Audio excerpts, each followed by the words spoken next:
Le SIC podcast en mode Rocket, épisode numéro 17. Après un petit court congé olympique, on est de retour au poste là, pour un épisode avec pas mal de stock avec Cédric Blondin, le Rocket dans sa période la plus chargée de l'année, ou presque, là, avec 9 matchs sur 16 jours. On revient sur d'ailleurs les 3 matchs en 3 jours de Laval en fin de semaine. On va discuter un peu de Jared Davidson, laissé de côté dans le dernier match. Est-ce que c'est pour gérer un peu son énergie? On va en parler avec Cédric Blondin et Adam Engstrom qui est tombé au combat en première période à Utica dimanche. Absence à long terme, qui pourrait prendre la relève? On va jaser de ça dans cet épisode en mode Rocket. Épisode 17, c'est un go. Le SIC podcast en mode Rocket.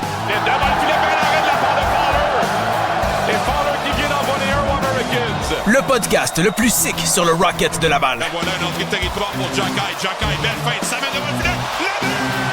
Marqué par Florian Jacky! Avec Cédric Blondin et Vincent Demuy. Le but! Marqué par David Heinbacher!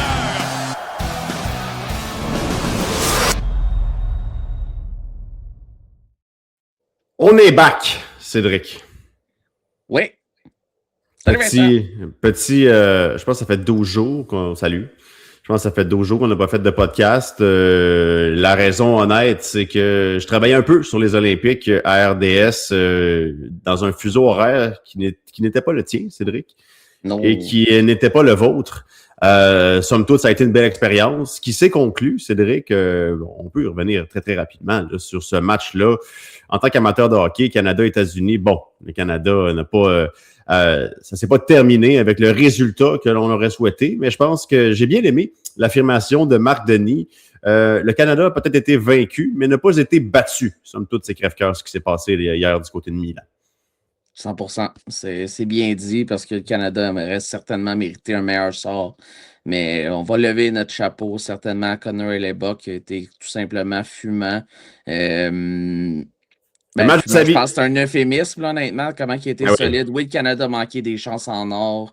Mais en même temps, quand tu es bon, quand tu batailles pour les rondelles libres, ben, tu fais ta chance un peu. Puis c'est exactement ce que Hellebuyck a fait. Puis il a donné. Puis c'est pas que Binnington a été mauvais, loin de là. Binnington a été solide à certains moments.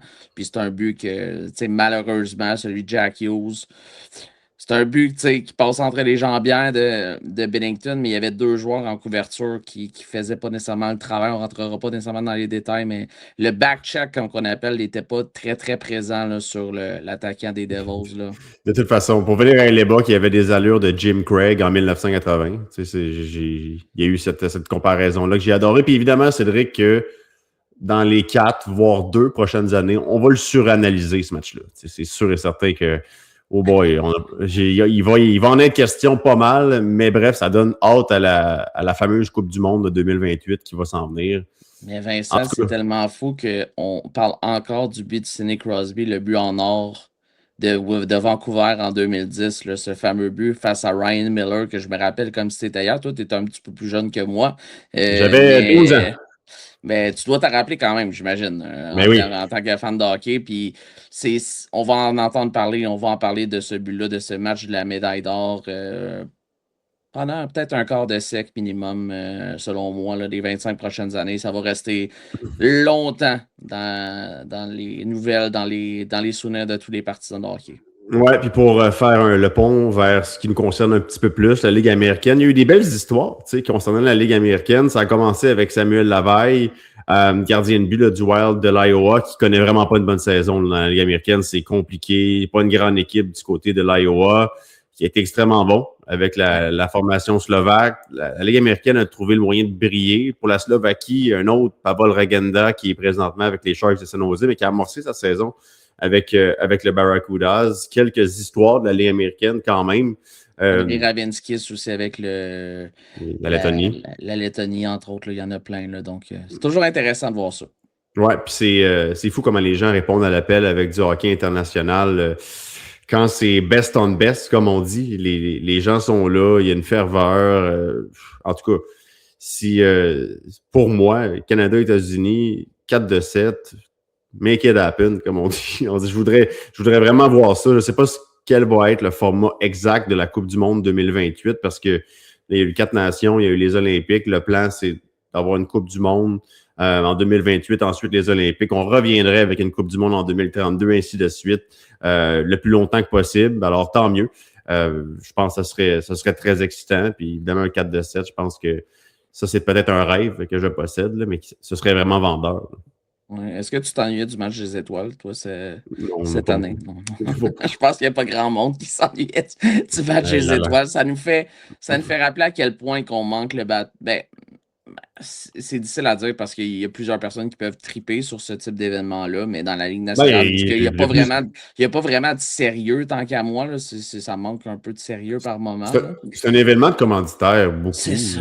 Mais comme les Olympiques, c'est ça que les gens veulent. Ben, ça n'arrivera pas plus souvent, si on le sait, mais il faut trouver une manière de se rapprocher d'un événement comme ça le plus souvent possible parce que au mois de février, il n'y a personne. Les joueurs, ça ne les intéresse pas. Je pense que ça apparaît dans leur façon de se présenter à ces événements-là. Mais hey, je peux te dire que tout le monde avait envie d'être là et de défendre son pays, que ce soit chacun des pays.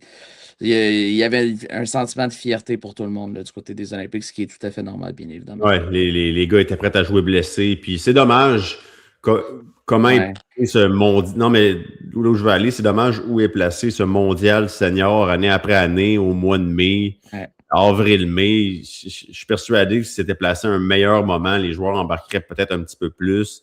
Aller représenter leur pays. Crosby l'a fait l'année passée avec Celebrini. Donc, j'ai hâte de voir cette année qui va se présenter au mondial senior, qui va pas se présenter, quel genre d'équipe on va avoir. Bref, ça n'aura pas le même cachet parce que c'est pas meilleur contre meilleur. Mais dans tout ça, en terminant, parce que je sais qu'on a d'autres sujets à parler, c'est que les blessures, ça aussi, c'est le facteur qui va être à analyser parce que je suis certain qu'il y a plusieurs équipes, les Kings de Los Angeles, on ne sait pas les nouvelles dans le cas de Josh Morrissey, les Jets, bien sûr les Penguins avec Sidney Crosby, je ne dresserai pas toute la liste, là, mais c'est un facteur qui est très important là, aussi là, pour la suite des choses parce que, ouais, c'est ça. Ouais, et parlant de blessés, attendre un peu, Cédric. Oui, je suis là. Oui, t'as comme bugué. Oui, mais ça a gelé un instant. Donc, j'ai vérifié que tu sois parti. Non, j'étais là, mais toi, t'étais complètement gelé. Là. Genre, j'ai pas entendu. Bref. Est-ce que tu veux parler d'Adam Engstrom immédiatement? Ou on peut bien? Ben oui, on peut, honnêtement. Puis je vais donner ma langue au chat parce que je n'ai pas aperçu la séquence. Là. Je me suis amusé Je peux te le dire. OK. Pendant le 5 contre 3 que le Rocket a eu en première période face aux Comets, mon impression, j'ai pas de confirmation, bien que j'ai demandé là, à l'équipe pour être sûr que je voyais la bonne chose, que c'était la bonne séquence, puis ils m'ont pas confirmé que c'était la mise en échec de Dimitri Osipov, mais c'est la seule chose que je vois. Il a été solidement frappé. Ouais. On me dit blessure au haut du corps dans le cas d'Adam Engstrom, donc mon interprétation à moi de la chose, est-ce que ça pourrait être une commotion cérébrale? Possible dans le cas d'Adam Engstrom. Il a quitté après le 5 contre 3, on ne l'a plus jamais revu ensuite. C'est dommage, mais ça a l'air d'être ça. Il a quitté après la période parce que j'écoutais la fin de la première, puis il était là jusqu'à pas mal la fin. Là, c'était pas mal. En tout cas, moi, je le voyais sur l'avantage numérique. Je l'ai vu, cette mise en échec-là, mais. Il a terminé sa présence. Il a terminé sa présence et ensuite, on ne l'a plus jamais revu. Avec Mark Del Gaizo, il a été frappé solidement. D'ailleurs, Dimitri Osipov a joué un bon match, un très, très bon match dans le dernier face au Rocket. Il a frappé pas mal tout ce qui bougeait dans ce match-là, réussi à pincer Adam Engstrom solidement. La bonne nouvelle là-dedans, c'est que depuis son arrivée en Amérique du Nord, Adam Engstrom a réussi plus souvent qu'autrement à éviter les blessures. 66 matchs la saison passée, 51 incluant ceux de la LNH cette année. Donc, il n'y a pas de... C'est pas un joueur souvent blessé. On va souhaiter qu'il n'y ait plus de peur que de mal là, dans son cas. Ça va être intéressant de suivre ça cette semaine s'il sera en uniforme ou non. Faut dire que David Reinbacher, on dirait qu'à chaque fois, il n'y a pas de hasard. Reinbacher a joué un bon match par la suite. Très, très bon match dans le troisième match à Utica de la fin de semaine. Et Mark Del Gaizo joue du bon hockey. Donc, il n'y a jamais le moment idéal pour se blesser, mais il y a de la profondeur pour prendre la relève. J'imagine qu'on va avoir des réponses mercredi. Là, le Rocket qui ne pratique pas lundi et mardi là, avant de recevoir Toronto. Donc, Mercredi au Morning Skate, on devrait avoir des réponses dans le cas d'Engstrom. Il y a aussi le fait que c'est un 4e match dans la semaine. Utica, je sais pas, est-ce qu'on l'a fait par mesure préventive aussi? C'est là où on va peut-être essayer de s'informer. Là, Laval a un coussin de 21 points sur une place en série. Là, donc, Et là aussi que moi, je me dis, dans un 3-en-3, face à Utica, une formation, évidemment, le Rocket a perdu, bien évidemment. Là, mais est-ce qu'on l'a fait par cette mesure de prévention? Je ne suis pas tout à fait sûr à 100%, bien évidemment, mais on va espérer, dans le cas d'Engstrom, que ça soit le cas, qu'il soit capable de disputer. Si le kid ne se sent pas bien, il ne se sent pas bien. Point final. Oh oui. Ne lui fait pas terminer le match. Il y a d'autres défenseurs en santé présentement capables de prendre le collier. C'est juste que, évidemment, que c'est un défenseur qui gobe beaucoup de minutes. C'est ton corps arrière de ton avantage numérique numéro 1. Pour son développement, ça va tellement bien cette année pour lui que tu ne veux pas le voir rester à l'écart trop longtemps. Ben, évidemment, si tu avais à choisir un moment, ce serait plus là qu'en séries éliminatoires, d'un point de vue collectif comme d'un point de vue la carrière d'Adam Engstrom. Hâte de voir, mais là, je devance nos sujets parce qu'il y en a un qui va très, très bien. Mark Delgaizo devrait avoir plus de temps de jeu, d'après moi. Ouais, honnêtement, quel joueur transformé, honnêtement, depuis... Je ne veux pas dire transformé, c'est pas le bon terme, mais je pense que Pascal Vincent l'avait bien analysé après un de nos matchs, là, disant qu'il y en a qui comparaient le système de jeu de Nashville à celui du Canadien, que c'était deux styles de jeu différents. Puis ça dépend toujours du temps d'adaptation. Puis lui, c'est l'exemple parfait. Mais lorsqu'il a eu ce déclic, puis moi, ce déclic-là, c'est drôle, mais il coïncide avec son retour de sa commotion cérébrale suite à cette mise en échec de Michael Pizzetta. Je ne fais pas de lien entre ça, mais c'est à partir de ce moment-là que je sens que Delgaizo, je me rappelle le week-end face à Utica au retour au début janvier, il avait marqué 2 buts dans un match le samedi. Puis là, c'est là qu'on l'a vu vraiment comme être plus à l'aise sur la patinoire. Je ne dis pas qu'il n'était pas à l'aise, mais il a eu ses chances avec le Canadien, il n'a pas joué, il était rappelé, il y avait plusieurs. Dans le début de saison, c'était spécial, là, toutes ces situations, mais là maintenant, on dirait moi je le sens comme s'il était à 100% avec le Rocket de Laval. Comme je dis, je pense pas qu'il ne l'était pas à 100% avant, mais là, je pense qu'il fait partie du bateau du Rocket et ça paraît. Puis quel joueur en plus de ça. 2 victoires qu'il a donné à son équipe en prolongation dans les dernières semaines grâce à des buts en surtemps, des gros buts en plus de ça. Très beau but à Rochester face aux Americans à 3-contre-3. Mais cette vision du jeu qu'il a fait c'était pas compliqué, là. Mais cet instinct-là de partir à 2-contre-1 comme ça, puis de prendre ce lancer, au lieu de remettre sur sa droite, pour moi, c'est ce qui détermine, qui démontre vraiment ce qu'il a. On le sent beaucoup plus convaincant sur la glace, beaucoup plus confiant. Moi, c'est la différence que je vois avec avant Noël et maintenant. Ouais, puis défensivement, il est solide. Honnêtement, ça n'a jamais été un problème, là. Ça n'a jamais été un problème. Il est très, très solide. C'est un bon patineur. Puis, quand est-ce que tu as dit cette année que Mark Delgaizo n'a pas travaillé ce soir? Jamais. Non.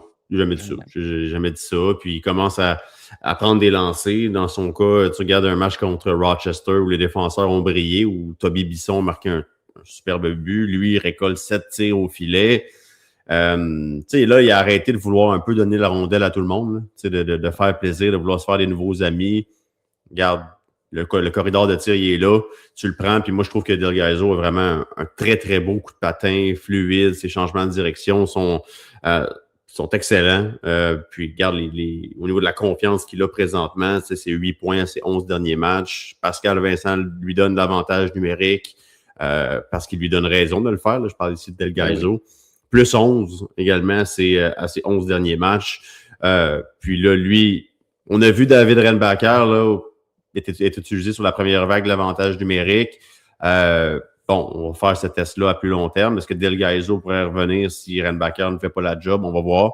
Je pense que Renbacker peut faire la job. Ouais. Intéressant. On va l'écouter avant de revenir là-dessus, conclure ce sujet-là, parce que j'ai reposé la question à Pascal Vincent samedi après le match, ce qu'il pensait du travail de Mark Delgaizo récemment avec le Rocket. On va aller entendre Pascal Vincent. Il joue très bien. Mais après, ma base, c'est un compétiteur. Il compétitionne. Puis là, il a compris la façon dont on voulait jouer, il a compris nos systèmes. Donc, il est en train de coller les morceaux du puzzle. C'est un bon coéquipier. Son leadership est excellent. Puis, tu sais, il a de l'expérience dans la Ligue nationale. Donc, il a quand même... il a vu il a vu des adversaires différents. Il a vu une ligue différente que la Ligue nationale. Donc, je pense qu'il a pris... Par contre, l'occasion, ça prend un peu plus de temps de comprendre comment on fonctionne. Dans son cas, à lui, ça prend un petit peu de temps, mais c'est normal, on est tous différents. Mais depuis un bout de temps, là, il joue très bien pour nous. Ça résume pas mal ce que je t'ai dit tantôt. Hein? T'avais-tu écouté la clip, honnêtement? J'avais écouté les autres, mais celle-là, je ne l'avais pas écouté. Puis j'ai reçu un appel en même temps. Mais honnêtement, il t'a donné la même réponse qu'il nous avait donnée il y a 2 semaines dans le cas de Del Gaizo. Donc, puis voilà. Mais la réponse qui est Vas-y. Ben, sinon, je l'aurais pas dit, bien évidemment. Normalement, j'écoute, mais celle-là, c'est la seule que j'ai pas eu. Non, mais c'est vrai que ça ressemble à la réponse qu'il nous avait donnée il y a quelques jours, semaines, je me souviens plus trop, là, quelque part au mois de février, je pense. Je pense que c'est quand il avait marqué son but gagnant là, face à Cleveland de mémoire, un vendredi soir. Il fait très, très bien. Puis, dans le cas de Del Gaizo, sa perspective est intéressante. Un gars dans la mi-vingtaine. Lui, évidemment, comme tous les joueurs, veulent retrouver la Ligue nationale. Présentement, il se donne des chances que des recruteurs professionnels aiment ce qu'il apporte, qu'ils aiment ce qu'il fait. On va voir pour lui, puis présentement, il y aura des minutes très, très importantes. On revient-tu sur Utica, Rochester? Bon, on peut revenir sur la dernière semaine. Là. Ouais, on peut revenir sur... la dernière semaine, c'est beaucoup de matchs. Là. Je faisais le calcul ce week-end, c'est 9 matchs en 16 jours là, avec du voyagement. Ça n'a pratiquement pas de bon sens là, comme séquence pour le Rocket. Les 3-en-3. Utica, en fin de semaine aussi, jouait 3-en-3. Donc, au moins, tu regardes ça. Puis c'était Pascal Vincent. Non, vendredi, il était à Hartford. C'est vrai, t'as raison. Il était à Hartford. Donc, c'est vraiment le même scénario. D'ailleurs, à Utica, surtout samedi, la glace avait l'air abominable. Mais c'est une chose, là, le 3-3 cette fin de semaine, mais moi, je compte le match de lundi aussi, là, dans un 3-4 après le congé du All-Star Break, un match à 14h le lundi. Tu reviens après, je l'ai fait, là. Je l'ai fait. La route, tu reviens à la maison, il est 11h30. Les joueurs, le temps qui arrivent à l'aréna puis qui quittent vers leur domicile, peu importe c'est où, ils arrivent et tu repars le jeudi pour aller. C'est ça la réalité de la Ligue américaine, mais c'est un calendrier vraiment spécial. Ouais. Et puis c'est tous des matchs importants. Ben, c'est tous des matchs importants. Pascal nous le répète souvent, là, mais. Un 3-3 comme ça, puis en plus, tu retournes à Rochester cette semaine et à Syracuse en fin de semaine. Des fois, là, je comprends pas trop les calendriers. Mais chapeau Rocket qui a trouvé la façon d'aller chercher quoi? 5 points sur 8 cette semaine. Ouais. J'ai pas fait le calcul en termes de points pour la semaine, là, parce que moi, ce qui est fascinant, c'est que le Rocket n'avait pas perdu à la régulière depuis le 26 janvier, alors qu'on jouait à Calgary.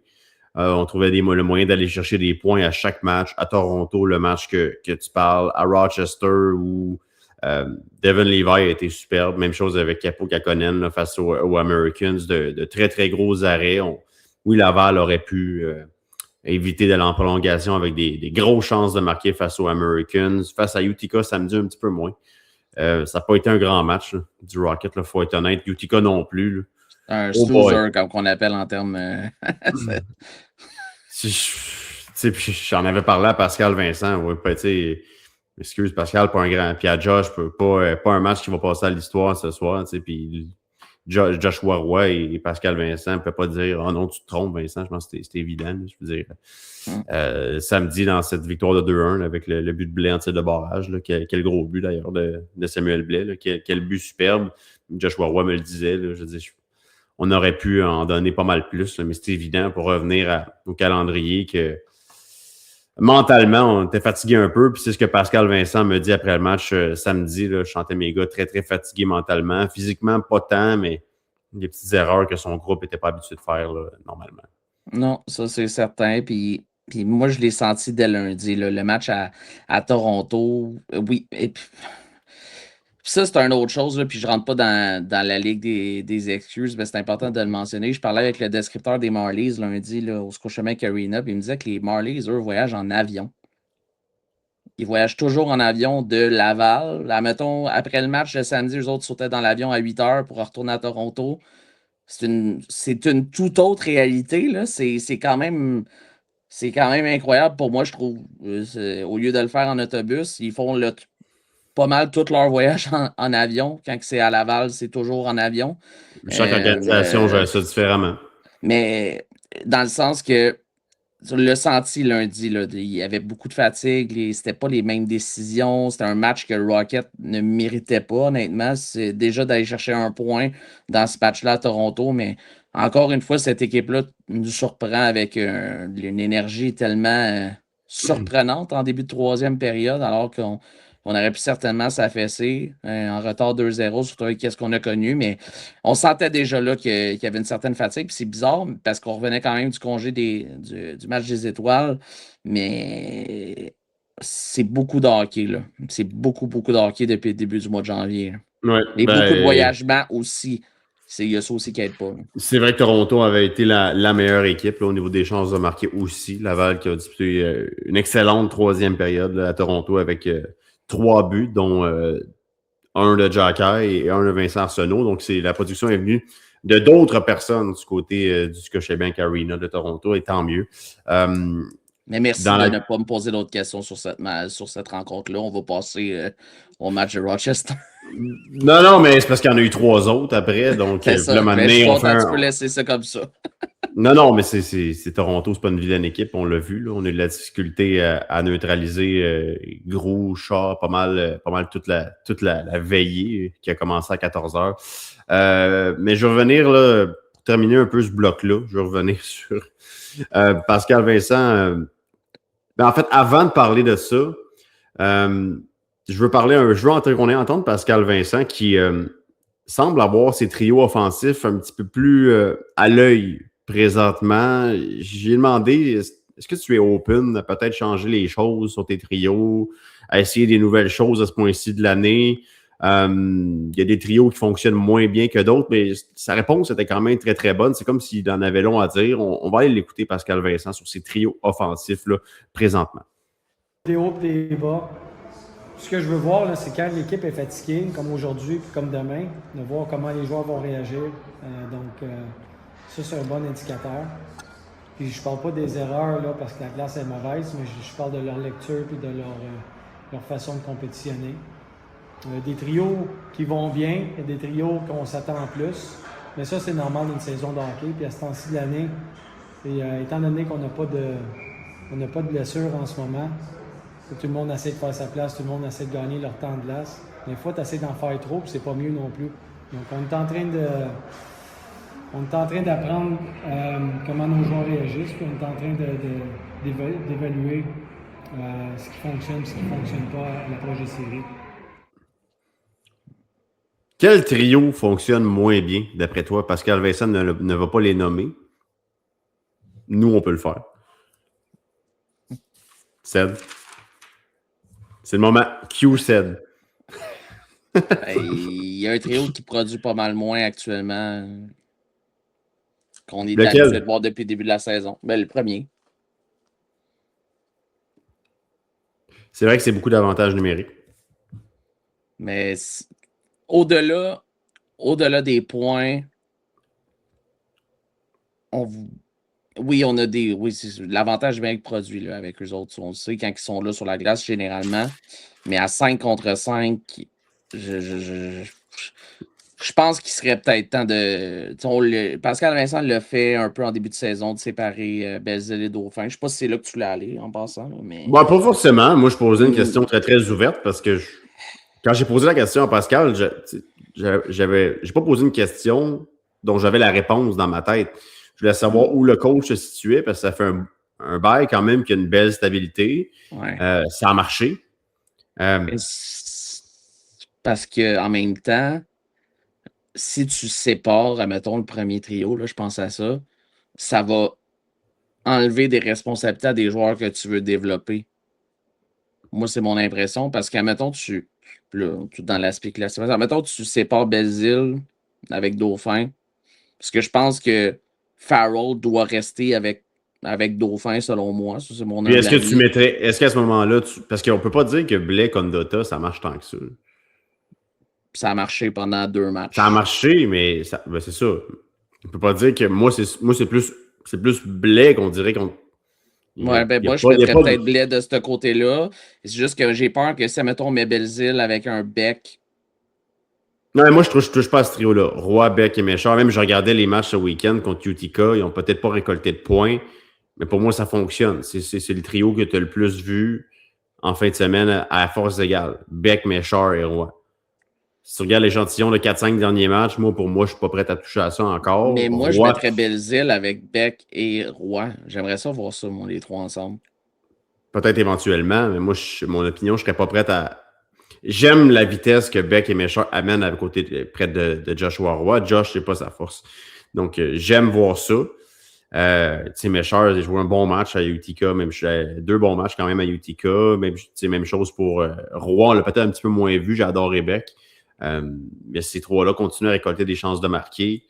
Mais c'est de trouver une solution un peu pour Samuel Blais. C'est ça pour le mettre dans une meilleure position de pouvoir aider l'équipe parce que avec Davidson et Condotta, ça a plus ou moins marché. Avec Simoneau, on a essayé d'amener Simoneau avec Condotta et Blais dans le dernier match. À Utica, on ne peut pas dire que ça a marché. Là. Il y a eu d'autres raisons à ça. On va en parler dans les prochaines minutes. Là. Mais en même temps, Blais a 17 points en 17 matchs avec le Rocket. Je sais, mais c'est de le mettre dans des positions où il peut être encore... il peut trouver de la stabilité sur un trio. Là. Mais il y a eu de l'avantage numérique aussi. Il y a eu... Ça, c'est sûr. Mais puis, on va avoir peut-être aussi des décisions qui vont être prises. Là. Il y avait qu'est-ce qui s'en vient, le Canadien qui va reprendre aussi l'action cette semaine. Donc, est-ce qu'il va y avoir des décisions des joueurs qui pourraient être rappelés aussi éventuellement? On ne sait pas qu'est-ce qui va se passer là, quand le Canadien va revenir. Là. Il y a des joueurs qui semblent revenir en santé aussi. Trade deadline approche aussi, bien évidemment. Hein, donc, ça va être en français, la date limite des transactions. La date limite des transactions, ouais. J'adore. C'est comme si tu avais utilisé... Non, mais c'est comme si tu avais utilisé 2 mots qui ne se francisaient pas. J'adore ça. Je pense que tout le monde appelle ça le trade deadline. Je sais que c'est en anglais, mais... Je t'agace. Je t'agace. Faut qu'on se parle un peu de Jared Davidson. Que se passe-t-il avec le numéro 49? Moi, j'ai une partie de la réponse. Mais en même temps, c'est une discussion qui est le fun à avoir. Je pense que c'est un gars qui a de la difficulté. Puis la difficulté, puis c'est correct qu'il en aille avec le fait d'avoir moins de responsabilités. Depuis que Blais est revenu, Davidson a produit quand Blais n'était pas dans la formation. Puis là, il semble avoir été laissé de côté, à moins que ce soit, là, je vais utiliser, mon anglicisme de l'épisode, du load management, comme on appelle. Dans le cas de Davidson, dans le 3e match en 3 jours, ça se peut. Mais même à ça, je joue pas du hockey fabuleux quand même. Vas-y, un quoi? Il est beau ton doigt. Je te montre un doigt live, là. Juste un, là. Puis essaie de deviner c'est quoi. Je sais un pas. Doigt. Un lancé à ses 6 derniers matchs. Oui, c'est ça qui est inquiétant. Comment tu veux qu'il produise? C'est un gars qui doit tirer. Il y a eu des matchs de 5 lancés cette année. Un match de 8. C'est un buteur. On sait qu'il y a 14 buts. Il y a un lancé à ses 6 derniers matchs. Mais c'est ça. Je veux bien qu'à un moment donné, il y a des choses, puis OK, il joue bien, tout ça, mais il n'est pas un mec. Il se doit d'avoir son impact sur la feuille de pointage aussi. Il joue pas mal, mais tu peux pas dire que Jared Davidson, dans les 5-6 derniers matchs, est un facteur. Il joue pas mal. D'accord, mais à un moment donné, tu dois être conséquent aussi avec Xavier Simoneau. C'est 2 situations différentes, on en convient. Mais tu te devais trouver la façon de rentrer Simoneau dans la formation en fin de semaine, au moins un match. Ouais, ben là, tu as toutes les raisons de le sortir avec ce qui s'est passé à Utica, là, on va être franc. Ouais, mais tu comprends pareil ce que je te dis. C'est que avant. Oui, mais tu sais, dans le cas de Davidson, en même temps, c'est correct les difficultés Là, il y a de la difficulté un peu avec son identité après pas se rappel avec le Canadien, parce que veut pas Jared, la réflexion qu'il doit avoir, puis le travail que Pascal Vincent doit faire avec lui, c'est de lui dire « Hey Jared, là, présentement, tu as moins de temps de glace, puis c'est correct parce que c'est exactement le genre de chaise que tu aurais si tu accèdes à la Ligue nationale. » Ah, c'est un discours qui me ressemble, ça, qui ressemble à quelque chose qu'on a entendu plus tôt cette année, ça, avec un certain numéro 62. Oui, bien exactement. Exactement. C'est dans le cas de Jared, on dirait qu'il a de la difficulté à trouver son importance dans cette formation-là. Là, il est allé à Montréal sur un 4e trio. Alors, c'est des difficultés présentement que c'est correct qu'il les aille. Dans le sens où, là, il doit trouver le moyen de s'illustrer, d'avoir son utilité, d'obtenir ses chances de marquer qu'il avait tellement lorsqu'il avait beaucoup de glace, le faire d'être plus opportun avec le fait qu'il ait moins de glace, de le faire avec des joueurs peut-être aussi moins offensifs. C'est peut-être ça également le bobo, même s'il était avec Blake Ondota, qui sont de très, très bons joueurs de hockey, mais des joueurs qui sont différents d'un Beck, d'un Méchard, qui sont moins rapides. C'est de se trouver une nouvelle chimie avec 2 coéquipiers, mais c'est une période plus sombre à la saison de Jared Davidson, ça, il n'y a pas à dire. Ouais, mais je sais que toi, tu as ton avis sur Méchard. Il joue bien, Méchard, quand même. Oui, je sais. Mais pourquoi? Je pense que pour relancer Davidson, tu devrais peut-être trouver une façon de le mettre sur un côté plus offensif parce que tu as besoin de Davidson. Tu as besoin qu'il ait confiance en son lancer lorsqu'il joue sur l'avantage numérique. Tu as besoin qu'il se fasse confiance quand il est sur la glace parce qu'il en a un excellent lancer puis c'est un game changer lorsqu'il l'utilise. Il y en a 14 depuis le début de l'année. Combien de buts importants qu'il a marqué depuis le début de la saison? Moi, je pense que la meilleure que Méchard joue actuellement, puis là, il y a tellement d'options. Là, si on pourrait faire, je pense, 20 combinaisons différentes, là, toi et moi, de choses qui pourraient peut-être marcher. Mais de la manière que Méchard joue, je pense qu'il est plus apte à s'adapter sur un 3e trio avec un Condota et un Blais. Un Blais ou Belzile ou Roy, ça pourrait te faire 3 trios qui peuvent fonctionner. Mais en même temps, tu dois trouver une solution pour faire fonctionner Davidson.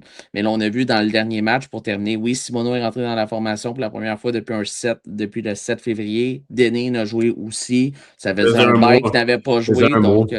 Donc, à un moment donné, je pense que la décision de retirer Davidson, je pense que c'est une combinaison de tout ça, le load management, puis peut-être aussi ses performances avec son manque de productivité, puis peut-être des fois de juste de regarder un match en haut. Il y en a plusieurs qui ont sauté leur tour dans les dernières semaines.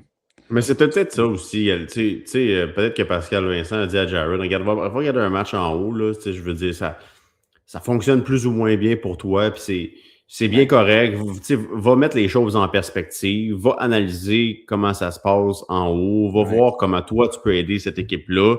Parce que, puis défensivement, il fait ce qu'il a à faire. Il coûte rien à l'équipe. Mais présentement, d'un point de vue offensif, les chiffres sont révélateurs et il n'aide pas qu'il n'aide pas, mais je veux dire, il ne produit pas comme il le faisait en début d'année. Je les ai notés, ce qui s'est passé. Là, à ses 20 premiers matchs, c'est 17 points. À ses 14 derniers, c'est 4 points. Puis le dénominateur commun à ça, c'est Samuel Blais. Lorsque Samuel Blais est dans la formation et lorsqu'il n'est pas dans la formation. Le rôle de Davidson change, puis il doit se trouver une chaise à lui là-dedans. Mais pour terminer sur Davidson, on a parlé de changement de trio.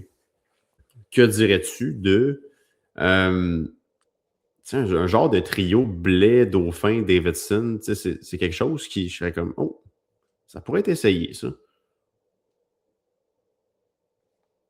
Pourquoi pas? non, mais pourquoi pas? Ouais, mais... Tu amènes Farrell avec Condota et Belzile. Je suis persuadé que Pascal Vincent, là, il y a un paquet de choses qu'il aimerait peut-être toujours essayer. Tu sais, un Davidson avec un Dauphin, un passeur comme lui, pour lui mettre ça sur le tape. Moi, je pense que Farrell va rester là, honnêtement. Ça, c'est mon humble avis. Là. Mais non, on jase pour jaser, là, je veux dire. Moi, je pense que c'est Beck qui doit être au centre de la relance de certains joueurs. Mais ça va bien avec Roy et Mécheur. Là, tu ne t'entendras pas avec moi là-dessus, là, présentement. C'est sûr que non. Ouais. C'est ton meilleur trio depuis 6-7 matchs. Je comprends. Mais combien de buts le Rocket a marqué dans ses 3 derniers matchs? En fin de semaine, ça fait 3, 4, ça fait 5. Puis en force égale, pas beaucoup. Non, je suis d'accord. On brasse les cartes. Moi, je te dis ce que je ne toucherais pas. Puis en même temps, les bienfaits de ce podcast-là, ça serait bien trop plate si on était tout le temps d'accord. Tu sais. Ouais, exact. En même temps, c'est juste que je comprends ton point puis je le respecte 100% parce que tu as raison, mais je pense que Méchard, il y a une en fait, je pense que Beck, dans le rôle qu'il a accepté de prendre, puis de la manière qu'il joue dans ses limitations, puis ses limitations sont quand même assez grandes, on va se le dire, là, mais comment il accepte son rôle, je pense qu'il a une bonne capacité d'adaptation avec ces joueurs-là. Fait que pourquoi pas? Il y a plusieurs options, mais je pense pas que la solution, c'est de mettre un Alex Belzile sur le 3e trio qui a 23 buts depuis le début de la saison. Ouais, mais il faut peut-être 3 trios balancés. Là. C'est ça qu'il faut faire. C'est un juste un chiffre. Santé. Oui, mais en même temps, c'est pas la source du problème de toute façon. Là. Je pense que c'est que tout le monde soit capable de produire sur le top 9, même si c'est juste un chiffre. Tu as la capacité avec une équipe en santé à l'attaque d'avoir 3 trios qui ont la capacité de jouer top 6 dans la Ligue américaine, selon moi. C'est une excellente discussion qui va sur Jared Davidson, qui va se clore avec Pascal Vincent, ce qu'il en pense, parce qu'à la veille de laisser de côté un peu Jared Davidson de sa formation, Pascal Vincent m'a dit ceci sur Jared Davidson. Surtout, les gars qui marquent des buts, là, c'est souvent une question de confiance. Puis, c'est pas qu'il n'essaye pas, c'est pas qu'il n'y a pas des opportunités. Confiance. C'est juste la journée qu'il va toucher le filet, puis que ça va rentrer, il va repartir. Donc, moi, je demande 3 choses aux joueurs. Est-ce qu'ils travaillent fort? Est-ce que ce sont des bons coéquipiers? Puis est-ce qu'on peut les coacher? Puis Jared, il est A+ dans les 3 catégories. Donc, à partir de là, qu'il marque ou qu'il ne marque pas, on veut juste qu'il continue à se développer et qu'il compétitionne. Il a parlé que Jared Davidson compétitionnait. Est-ce que, au goût de Pascal Vincent, Jared Davidson compétitionne assez? Ben, c'est sûr que depuis la blessure après son combat avec Dakota Mermis, c'est évident que ça entre en ligne de compte. Là. Mais il a mis le point sur le bobo. Toucher le filet, je savais que tu allais dire ça. Ben non. Confiance. Non, même pas. Confiance. Mais ça peut-tu avoir un lien? Ça peut-tu avoir un lien avec... là-dedans. Non, mais ça peut-tu avoir un lien... Il joue pas avec confiance. Ça peut-tu avoir un lien également avec le fait qu'il n'a pas eu le dessus dans sa bagarre sur Dakota Mermis? Je pense pas. Ça vient pas aider, en tout cas. Je pense pas que c'est juste ça, parce que Jared Davidson vivait pas de grands moments avant non plus. Mais je l'ai déjà vu quand même déployer un plus haut niveau d'intensité que dans les derniers matchs. Depuis son retour au jeu. Puis évidemment, j'ai un commentaire hyper pertinent que j'ai reçu sur ma plateforme X. Un full face, là, c'est un détail, mais c'est un gros détail. Ouais, c'est évident que pour un joueur, t'es habitué d'avoir la demi-visière, tu passes avec ça, il a essayé l'aquarium, comme on dit, là. Passe à la cage à poules, c'est pas évident. Non. Tu vois pas les mêmes choses, t'es pas aussi confortable qu'avant avec ton équipement. Alors ça, c'est une belle excuse, mais c'est vrai pareil. Tous les joueurs de hockey vous le diront. Je veux dire, il n'y a pas le choix. Depuis l'avoir, honnêtement. De pouvoir l'enlever. Évidemment. Qu'est-ce qu'on a d'autre au menu, Cédric? Plusieurs partisans. Oui? Ben, j'imagine que tu voulais me parler des gardiens de but. Ah oui, les gardiens de but, c'est vrai. Oui, ben c'est un peu parce qu'on l'a comme sauté, mais il est quand même assez... Il m'en restait 2 avant d'aller voir un petit peu ailleurs dans la Ligue américaine ce qui se passe. Tu veux parler des gardiens de but ou bien de l'indiscipline du Rocket dans le dernier match? Je te laisse choisir. Je veux parler des gardiens de but. Qu'est-ce que tu as à me dire sur les gardiens de but? Il faut parler de la situation, qu'est-ce qui est arrivé en fin de semaine. Il faut en parler. OK, bon, mais qu'est-ce qui est arrivé en fin de semaine? C'est Jacob Fowler malade. Devait avoir le départ de vendredi à Rochester. C'est ce que Pascal Vincent me dit. C'était le plan. Là, Jacob Fowler ne se sent pas bien. isolé un peu de l'équipe samedi avec un virus, évidemment un 3-3, on ne veut pas que ça se répande. Là, Kaapo Kähkönen joue le match de samedi à Utica. Jusque-là, tout va bien. La surprise était que on a rappelé Hunter Jones, qui lui fait 6 heures de char, sans venir à Utica. Ouais, c'est 6 heures. À peu près. J'ai vu quelqu'un avoir fait la recherche. 6 heures, 6 heures et demie de char de Trois-Rivières pour s'en venir à Utica, alors que les Lions jouaient en fin de semaine, pour finalement s'asseoir sur le banc dans le match de dimanche. À ma grande surprise, Cédric, je suis sûr que Jones allait avoir le départ dans ce 3e match en 3 jours. Et non, Kaapo Kähkönen, c'est lui qui a eu 3 matchs en moins de 72 heures. Là. C'est quelque chose. 5h40. 5h40. Oui, c'est ça. C'est 6 heures. Dépendant par où ce que tu passes. Mais moi, je suis du même avis. Moi, honnêtement, la première des choses, il y avait. Quand j'ai vu que Kähkönen était devant le filet vendredi, j'ai fait. Je sais pas si tu as vu. Vendredi, ça allait. Ben, à limite, tu voulais mettre Waller dans les 2 matchs face à Utica. Ouais. Mais en même temps, ça ne faisait pas de sens de la meilleure. En tout cas. Mais tu sais, Kaapo Kähkönen a été excellent dans les 2 premiers matchs, mais on le voyait qu'il y avait un petit peu de fatigue dans le 3e. C'est normal. Il y a un but que j'ai moins aimé. Il a donné 3 buts sur les 11 premiers tirs des Comets. Les 2 premiers buts, il n'y avait rien qu'il pouvait faire dans le 3e. Mais tu sais, c'est juste que Hunter Jones fait 6 heures de char, délaisse les Lions de Trois-Rivières qui sont en pleine course aux séries. C'est un excellent gardien qui peut faire le travail face à une des pires équipes de la Ligue américaine. Donnons-lui le départ. Miséricorde. Ben, honnêtement, je comprends pas. Je ne comprends pas et tu ne comprends pas pourquoi. Ben, la seule piste que je peux voir, c'est que Kähkönen a manqué des matchs. Lui, Kähkönen, il se magasine le meilleur scénario possible, le meilleur contrat possible pour la saison prochaine, puis il veut se faire voir. Mais c'est inhumain de demander à un gardien de garder 3 matchs en 3 jours sur la route. C'est inhumain. Ils ont dû lui demander s'il était d'accord. C'est inhumain. Il a dû avoir son mot à dire. Ouais, je veux dire, on va se calmer avec les inhumains. Tu l'as tellement bien nommé. Tu l'as bien nommé contre une des pires équipes de la Ligue américaine. Il est là le problème. Ouais, puis on a vu pourquoi en fin de semaine. Rochester ou Toronto, tu affrontes toutes des équipes qui ont le potentiel d'affronter en série.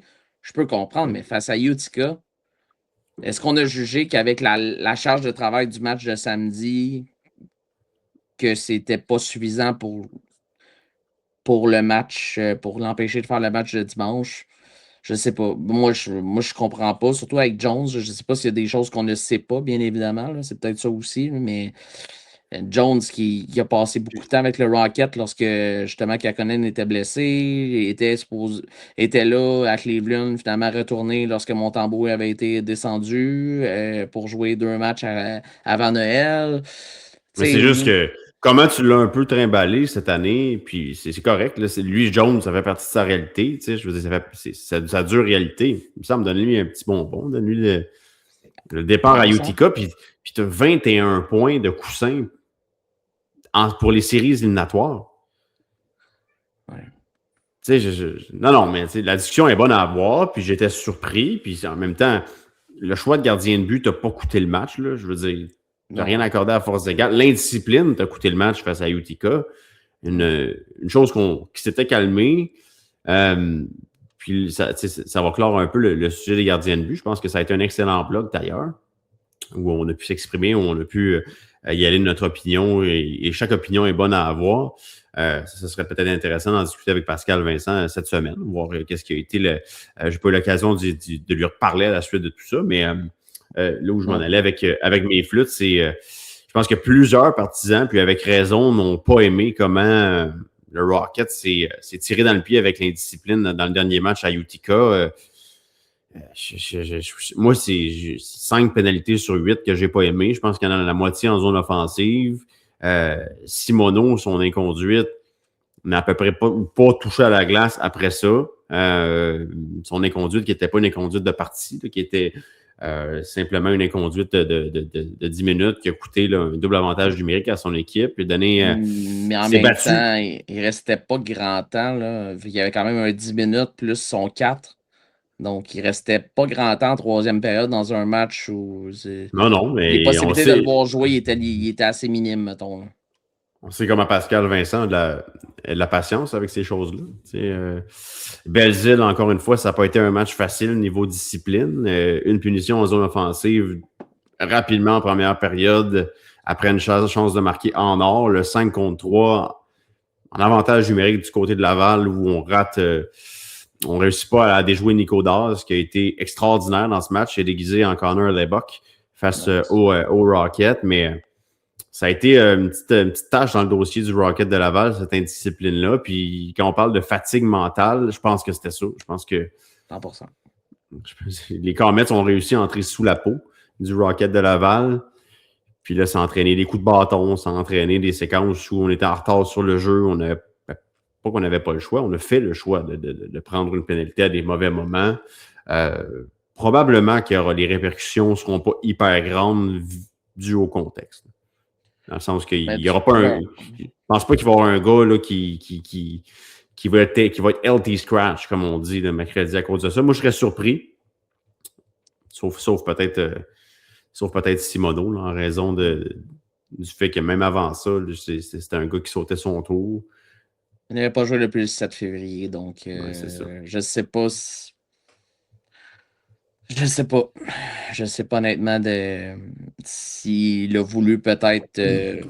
En tout cas, c'était de l'indiscipline, la séquence, je l'ai dans ma tête. Là, non, mais en voulant dire, est-ce qu'il a voulu provoquer quelque chose, essayer de jouer une carte parce que les joueurs qui l'ont remplacé dans la formation, je ne sais pas, là, honnêtement. La question se pose. Des fois, quand tu ne joues pas pendant 2 semaines, là, tu overthink un peu. Là. Ça a l'air c'était. Du moins, ce geste-là, c'était très individuel. Là, c'était pas pour venir à la rescousse d'un de ses coéquipiers, rien de ça.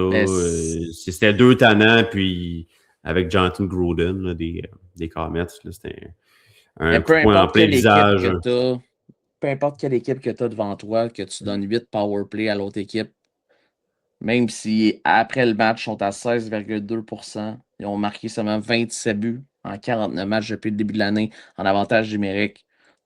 Tu donnes 8 powerplay, tu ne sortiras pas de là avec la victoire.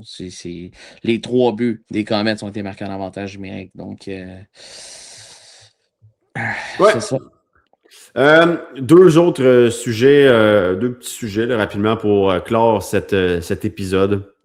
En premier lieu, on va aller voir le classement des meilleurs pointeurs de la Ligue américaine pour ceux qui nous regardent, ceux qui nous écoutent. On va vous en parler. Laurent Dauphin est toujours au premier rang là, avec 56 points en 49 matchs. Mais là, il est talonné de près là, par 2 autres Québécois qui vont bien depuis le début de la saison, mais qui ont pesé un peu sur l'accélérateur dans les derniers matchs. Je parle ici de Jacob Pelletier et Alex Barré-Boulet. Dauphin a 3 points de priorité sur Pelletier au 2e rang. Au 3e rang, Barré-Boulet avec 51 points en 48 matchs. Me rappelle pas, Ced, la dernière fois où le top 3 des meilleurs pointeurs de la Ligue américaine était composé de Québécois. Ça, c'est le premier constat. Chapeau à ces 3 joueurs. Honnêtement, 3 joueurs d'impact dans cette ligue-là, on sait qu'ils sont capables d'avoir leur impact. Puis, c'est 3 excellentes formations aussi, ça paraît. Là. C'est sûr que ça l'aide. Oui. Parce que ces équipes-là sont classées. Donc, ça va être une chaude lutte d'ici à la fin de la saison. Oui, puis dernier match d'Alex Barré-Boulet, une petite récolte de 1 but, 3 aides là, face à Coachella Valley, le club école du Kraken de Seattle.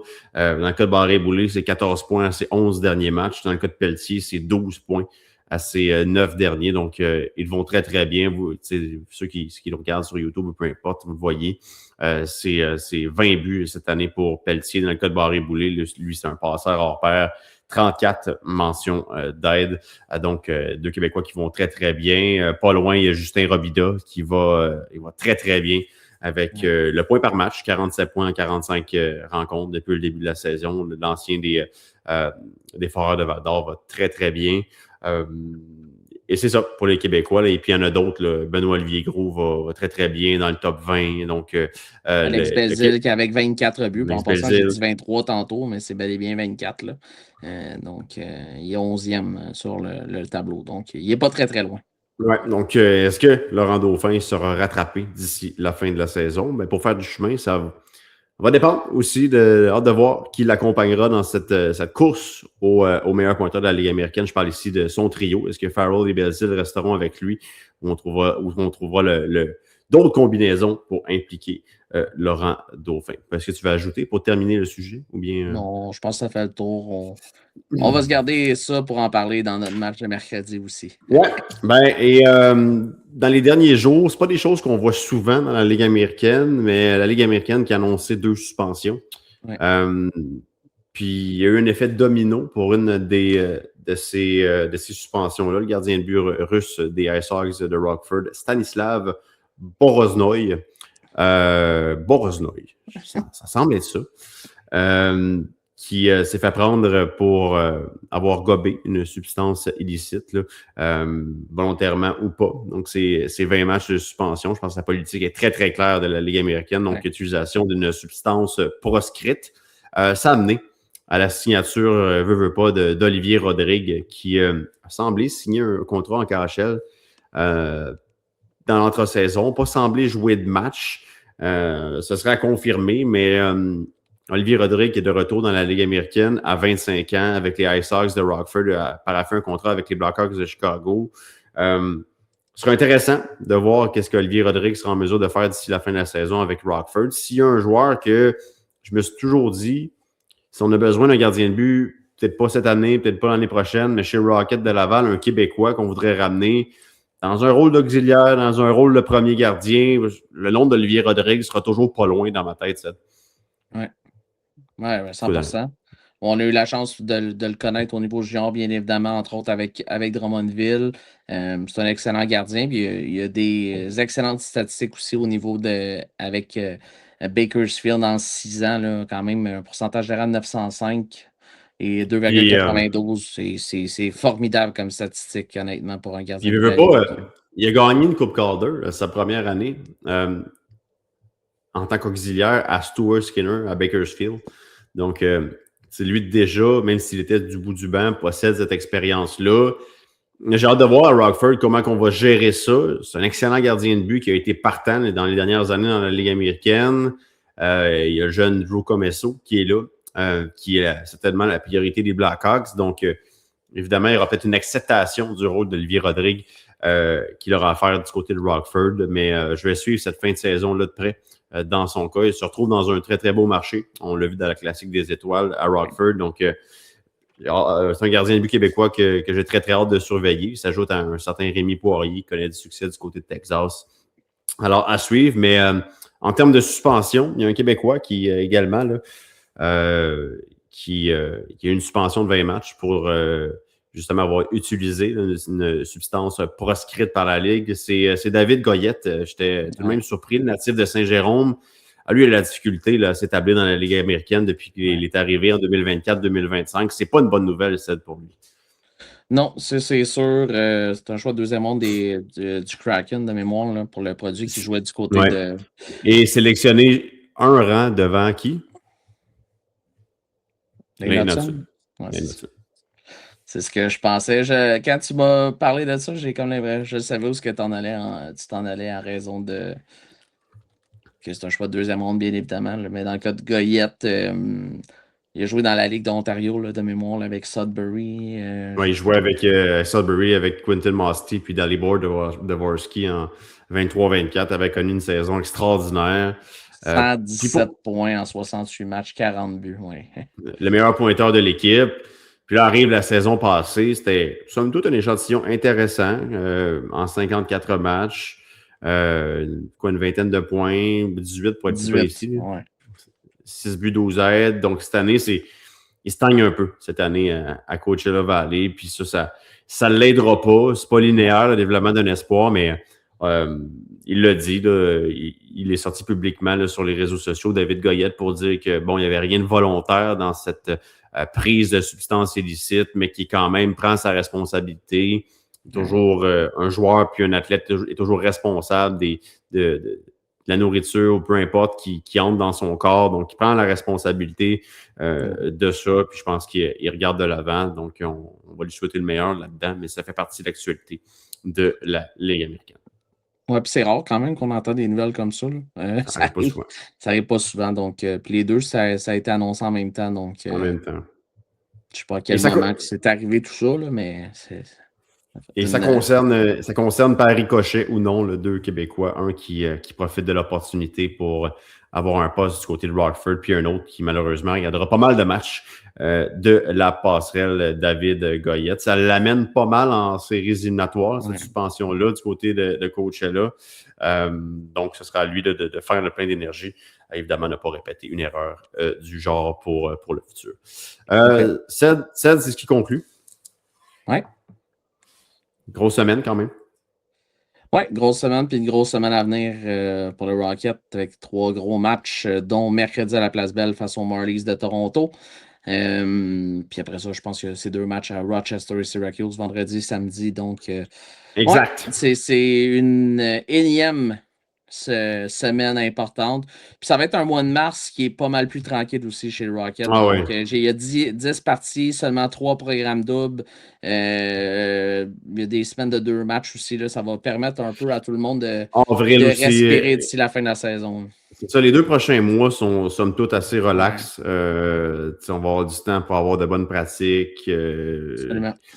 1 à 2 mainstream va avoir plus de temps pour se reposer. S'il manque des matchs cette semaine. Donc, puis c'est des bonnes pratiques. Le Rocket n'en a pas vraiment eu, là, janvier, février. Donc, sinon pas du tout.